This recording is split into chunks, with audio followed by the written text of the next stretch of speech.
నల్గొండలో political heat ఇంకా కొనసాగుతూనే ఉంది. ఈ మధ్యాహ్నం బీఆర్ఎస్ సభకు వెళుతూ ఉండగా బీఆర్ఎస్ ఎమ్మెల్యేలపై కోడిగుడ్లతో దాడి చేశారు ఎన్ఎస్యూఏ కార్యకర్తలు. బీఆర్ఎస్ ఎమ్మెల్యేలు ప్రయాణిస్తున్న బస్సును అడ్డుకునే ప్రయత్నం చేశారు. కాంగ్రెస్ నేతల తీరుపై బీఆర్ఎస్ శ్రేణులు మండిపడుతున్నారు. మీరు ఆర్టీవీ స్క్రీన్ పైన చూస్తున్నారు. కేటీఆర్ కూడా బస్సులో ప్రయాణం చేస్తున్నారు. కడియం శ్రీహర్ కూడా మనకి కనిపిస్తున్నారు. బీఆర్ఎస్ నేతలు బస్సులో ప్రయాణిస్తున్న సమయంలో ఒక్కసారిగా ఎన్ఎస్యూఏ కార్యకర్తలు బీఆర్ఎస్ నేతలు ప్రయాణిస్తున్న కేటీఆర్ ప్రయాణిస్తున్న బస్పై కోడిగుడ్లతో దాడి చేశారు. బస్సు ముందు అద్దంపై కోడిగుడ్డు మరకలు పడిన దృశ్యాలు కూడా ఆర్టీవీ స్క్రీన్ పైన చూడొచ్చు. ఎన్ఎస్యూఐ కార్యకర్తలు పెద్ద ఎత్తున అక్కడికి వచ్చారు. మహిళా కార్యకర్తలు కూడా ఉన్నారు. వాళ్ళంతా బీఆర్ఎస్ నేతలు ప్రయాణిస్తున్న బస్సు అద్దాలపై కోడిగుడ్లు విసిరారు. ముందుకు వెళ్లకుండా అడ్డుకునే ప్రయత్నం చేశారు. ఒక్కసారిగా లోపల ఉన్న బీఆర్ఎస్ నేతలు ఆగ్రహానికి గురయ్యారు. కాంగ్రెస్ ఇలా అడ్డుకునే ప్రయత్నం చేయడం కరెక్ట్ కాదు అని ఆ దృశ్యాలు మీరు ఆర్టీవీ స్క్రీన్ పై చూస్తున్నారు. ఈ మధ్యాహ్నం కేటీఆర్ ప్రయాణిస్తున్న బస్సుపై బీఆర్ఎస్ నేతలు ప్రయాణిస్తున్న బస్సును నల్గొండ వెళ్లే దారిలో నల్గొండలో ఒక్కసారిగా ఎన్ఎస్యూఐ కార్యకర్తలు అడ్డుకునే ప్రయత్నం చేశారు. రోడ్డుకు అడ్డంగా నిలబడి బస్సును ముందుకు వెళ్లకుండా అడ్డుకుని అద్దాలపై కోడిగుడ్లతో దాడి చేశారు. అదే ఎన్ఎస్యూఐ కార్యకర్తలను పోలీసులు అక్కడి నుంచి చెదరగొడుతున్న దృశ్యాలు కూడా ఆర్టీవీ స్క్రీన్ పైన చూడొచ్చు. ఆ బస్సు అద్దాలపై కోడిగుడ్లు చిదిగిన కోడిగుడ్ల మరకలను కూడా ఆర్టీవీ స్క్రీన్ పైన చూడొచ్చు. ఒకసారి మా ప్రతినిధి రమేష్తో మాట్లాడదాం. రమేష్, ఈ కోడిగుడ్డు దాడికి సంబంధించి ఎన్ఎస్యూఐ కార్యకర్తలు బీఆర్ఎస్ నేతలు ప్రయాణిస్తున్న బస్పై కోడిగుడ్లతో దాడి చేశారు. ఎవరినైనా అదుపులోకి తీసుకున్నారా? ఏంటి అక్కడ పరిస్థితి? ఇది ఊహించని ఘటన అని చెప్పవచ్చు. ఒక్కసారిగా కూడా పోలీసులు కూడా ఊహించలేదు, ఎవరు కూడా ఊహించలేదు. శాసన మండలి చైర్మన్ గుత్తా సుఖేందర్ రెడ్డి నివాసంలో ఆ భోజనం చేసుకొని సభ వద్దకు వెళ్తుండగా ఆ బీఆర్ఎస్ ఎమ్మెల్యేల బృందం అంతా కూడా ఆ బస్సులోనే ఉంది. ఆ బస్సు అంతా కూడా శాసన మండలి చైర్మన్ నివాసం నుంచి హైదరాబాద్ లో మనోరమ హోటల్ చేరుకోగానే ఒక్కసారిగా అక్కడి నుంచి లోపల నుంచి వచ్చినటువంటి ఎన్ఎస్యూఐ కార్యకర్తలు బస్సుకు ఎదురుగా వెళ్లి కూడా ఫ్లై కార్డ్స్ ప్రదర్శించి కోడిగుడ్లతో దాడి చేసినటువంటి విజువల్స్ కూడా మనం ఎక్స్క్లూజివ్ గా విజువల్స్ చూస్తాము.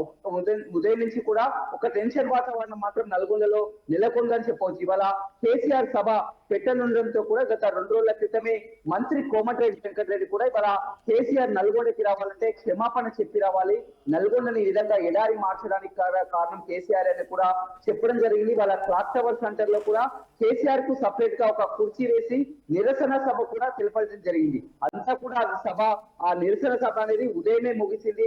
ఆ 12 గంటల వరకు కూడా క్లోజ్ అయినటువంటి పరిస్థితి. ఆ సభ వరకే పరిమితం ఉంటుంది. కానీ ఈ విధంగా మళ్ళీ ఎమ్మెల్యేలకు అడ్డుపడతారు, ఈ విధంగా నిరసన తెలుపుతారని కూడా పోలీసులు ఊహించలేదు, ఎవరు కూడా ఊహించినటువంటి పరిస్థితి. మీటింగ్ దగ్గరికి వెళ్తున్నటువంటి క్రమంలో ఒక్కసారిగా ఎదురుగా వచ్చి దాడి చేయడం జరిగింది. అదే బస్సులో మనం చూస్తున్నాం ఆ కేటీఆర్, అదే విధంగా హరీష్ రావు, ఆ కడియం శ్రీహరి, వీరంతా ఎమ్మెల్యేల బృందం అంతా కూడా అందులోనే ఉంది. వారు ఇలా నేరుగా ఎమ్మెల్యేల బృందం అంతా కూడా హైదరాబాద్ నుంచి నేరుగా 1 గంట సమయంలో కూడా నల్గొండ పట్టణానికి చేరుకోవడం జరిగింది. వస్తున్నటువంటి క్రమంలో కూడా ఎక్కడ నిరసనలు కానీ అడ్డించినటువంటి దాఖలాలు ఎక్కడా లేదు. వారు నల్గొండకు వచ్చి ఇక్కడ లంచ్ చేసుకొని దాదాపు 2 గంటల పాటు శాసన మండలి చైర్మన్ ఇంట్లోనే ఉన్నారు.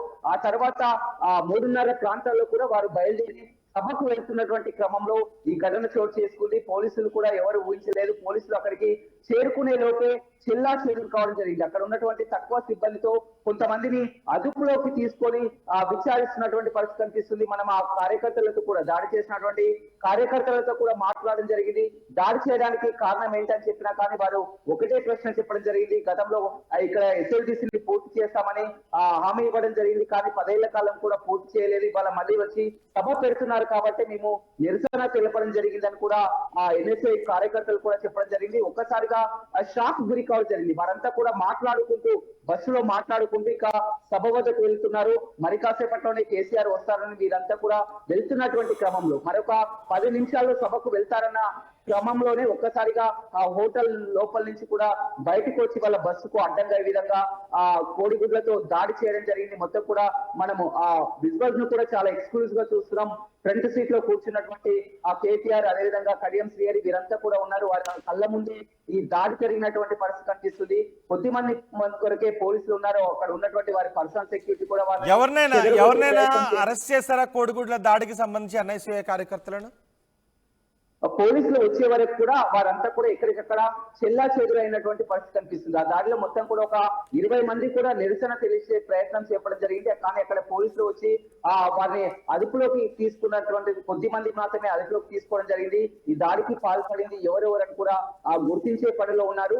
ఏదేమైనప్పటికీ కూడా ఈ ఉదయం నిరసన సభ వరకే ఉంటుంది, కానీ ఈ విధంగా అడ్డుకుంటుందని కూడా ఎవరు ఊహించలేదు. పోలీసులు వచ్చే క్రమంలోనే వారు ఎక్కడికక్కడ చెల్లా చెదురైనటువంటి పరిస్థితి కనపడిందని చెప్పవచ్చు. మొత్తం మీద వారు ఎలాంటి కామెంట్స్ కూడా చేయకుండా నేరుగా అక్కడి నుంచి మాత్రం బీఆర్ఎస్ ఎమ్మెల్యేల బృందం సభకు వెళ్ళిపోయింది.